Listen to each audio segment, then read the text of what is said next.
டேய் காலங்காலத்துக்கு உனக்கு ஒரு கல்யாண காட்சி எல்லாம் பண்ண வேணாமா? ஏன்டா வேலை வெட்டிக்கு போகாம பெத்தவங்களுக்கு இப்படி பாரமாகற?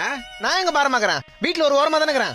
டேய் நீ ரொம்ப பேசுறா. ஆமாங்க. என்ன நீங்க குழந்தையா இருக்கும்போது என்ன கொஞ்சீங்க, வளர்ந்து பேருக்கு இப்ப கொலைக்கிறீங்க?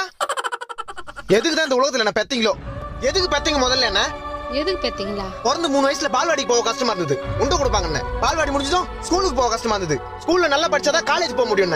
அப்புறம் காலேஜ் போக கஷ்டமா இருந்தது, காலேஜ் முடிச்சா நல்ல வேலை கிடைக்கும். இப்ப வேலைக்கு போறதுக்கு கஷ்டமா இருக்குது. அதுக்கப்புறம் நான் சொல்லுவேன், வேலைக்கு போனாதான் கை நிறைய சம்பாதிக்க முடியும். அது கஷ்டப்படணும். அப்புறம் கல்யாணம் பண்ணணும். கல்யாணம் பண்ணி குழந்தை பெத்துக்கிறதுக்கு கஷ்டம் இல்லையா கூட குழந்தைய வளர்க்கறதுக்கு கஷ்டப்படணும். வீடு கட்டணும், கார் வாங்கணும், பிறந்த குழந்தைய படிக்க வைக்கணும், அதை வளர்க்கணும், அது கஷ்டப்படணும். வாழ்க்கை ஃபுல்லா கஷ்டப்பட்டு கஷ்டப்பட்டு கஷ்டப்பட்டு கஷ்டப்பட்டு செத்துடணும். அதுக்கு எது கஷ்டப்படணும்? செத்துறேன். டேய் டேய் டேய் டேய் டேய் டேய் டேய் டேய் நான் பின்னாடி வந்துங்கறீங்க. செத்துறேன்னா செத்துருவாங்களா? சாவறது எவ்வளவு கஷ்டம் தெரியுமா?